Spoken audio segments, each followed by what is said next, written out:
Influence is the most powerful skill you can have. With it, you can literally get anyone to do almost anything for you. But with great power comes great responsibility. And the real question is, do you want to learn how to use it?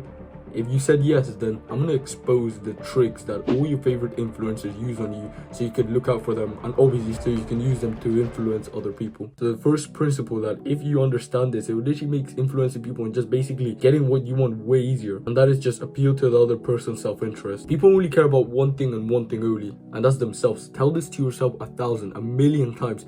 People only care about themselves and nothing else. I know it sounds harsh, but it's the truth. But once you can understand that this is the thing that people value most, and if you can help them basically improve this thing that they value most, they're gonna like you and they're probably gonna listen to you way more. Let me ask you this question: which one would you rather? A famine that kills 1,000,000 people.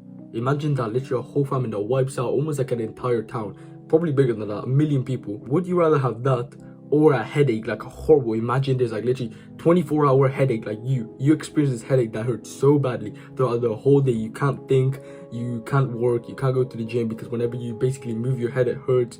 It's basically such a 10, almost like 10 out of 10 pain. Now you can say that you would rather take the headache for the 1,000,000 people, but you could probably know deep down that you would rather have 1,000,000 people die than you having a horrible headache for 24 hours. And that's not a bad thing. It's just how we are wired primarily to survive. We needed to gather resources for ourselves, so we survive and procreate, basically. All of this kind of harsh and we sound so greedy, but the fact that now you understand this means that you can actually use this to your advantage. Another quick example that came to my head is, think about a family photo. Whenever you take a family photo, who do you look out for first? You look at yourself, don't you? You look at, oh, do my muscles look big? Do I look good? You think about yourself and yourself only. You don't look at your parents or somebody else. You focus on yourself and then you look at the rest of the image. Think about this. Have you ever had a time where somebody wanted you to do something for them, but you didn't want to until they said something that you wanted that benefited you, and then you were a little bit more likely to do it. You had like almost a slight urge to actually do what they were telling you because they gave you a reason to do it that would benefit you. For example, let's imagine this. You're on holiday and there's this little fat kid who wants you to cook for him. And obviously you don't want to cook for him because, well, he's fat and you want to do your own stuff because you want to work, you want to go to the gym. But he just keeps begging you, cook for me, and he doesn't leave you alone. But after begging you for so long, he tells you that, okay, I'll leave you alone if you cook for me for only 15 minutes and I'll give you your favorite chocolate bar. Now let's imagine you haven't had your favorite chocolate bar in such a long time because you've just been focusing on yourself, haven't really breaking your diet, you've just been eating healthily, eating protein, basically that. And he tells you that he's gonna just give you your favorite snack and you can eat it without guilt.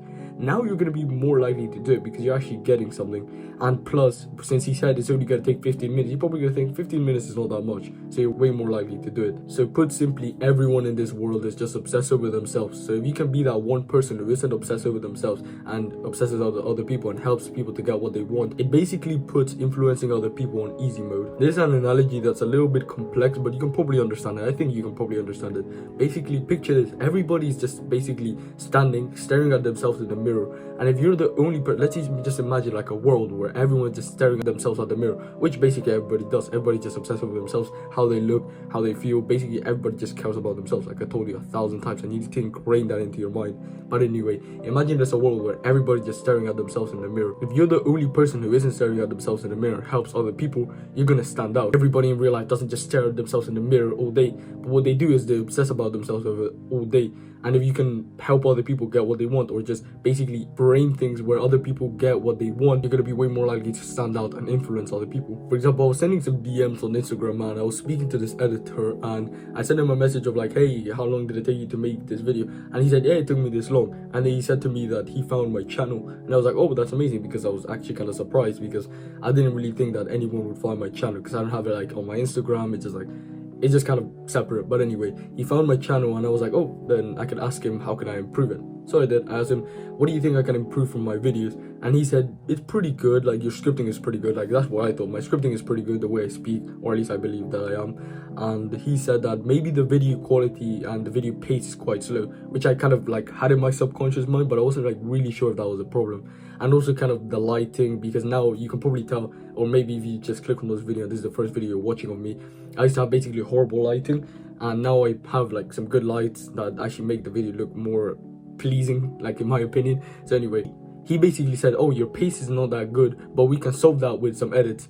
And now that I think about it, he was literally using this trick on me. He was telling me that my self-interest is I want my videos to get more views. But he said, oh, to fix that, I can edit for you, which he was kind of like, anyway, you get the point. So then I asked him, okay, do you think you can edit like the first 30 to 60 seconds of one of my videos, and in return I'll give you a testimonial and you can use my videos for your Instagram page? And because I appealed to his self-interest, he was like, yeah, sure. Now he's editing one of my videos. And the thing is that most people think that manipulating is this thing where you're pulling on people's strings.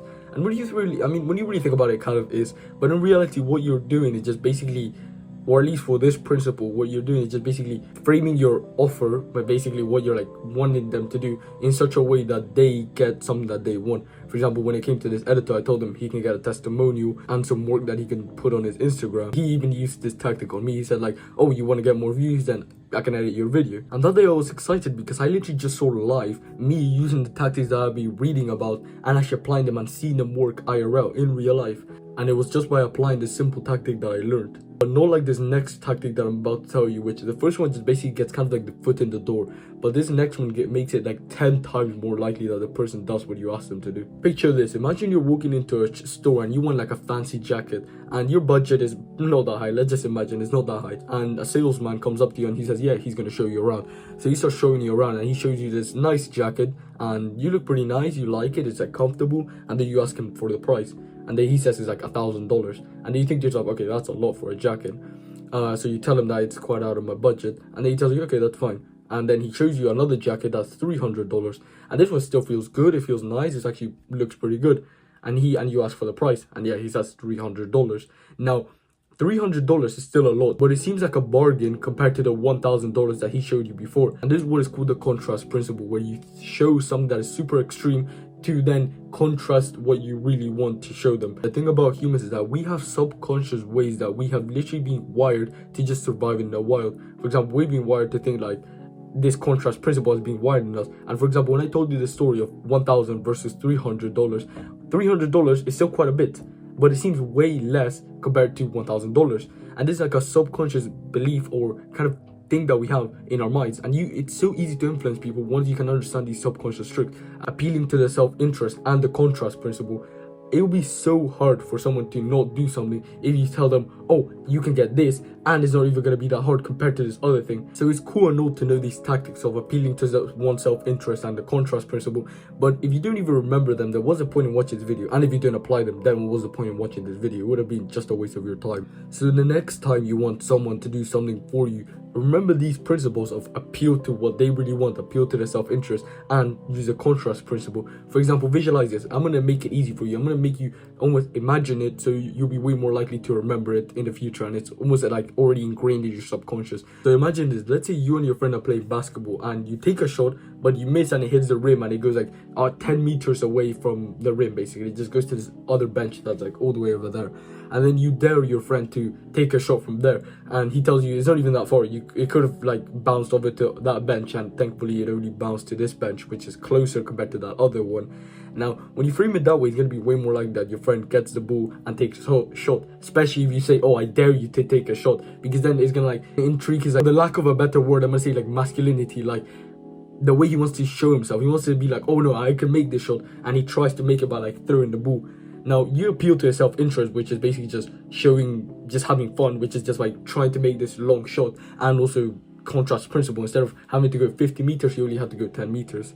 I know this might have not been like the best analogy in the world, but you get the point. So just think about ways, like right now, think of some ways you could use these principles next time. For example, let's say, just think of some ways that you could use these principles at any time of the day. Appeal to their self-interest and the contrast principle. Remember, people only care about themselves and themselves only. And if you can be that one person that cares about them instead of just being completely centered in yourself, you're going to stand out, and it's going to put influencing people on easy mode. And with the contrast principle, it's going to just put it on easy mode. And you basically, imagine this, you're literally like playing in a game where you just have the most overpowered sword. Think about it that way. You're basically just playing against other characters who have like a wooden sword, and you're the only person who has the freaking Zenith, the best sword in the game or something like that. So with that said, thank you for spending your time with me, and I'm so grateful that you're actually spending your time learning and using your time productively instead of just wasting it. You could be doing a lot of other things. And congrats on getting to the end of this video, because you have a pretty good attention span to get to this end of this video without too many flashy edits. So well done, and I'll catch you on the next one.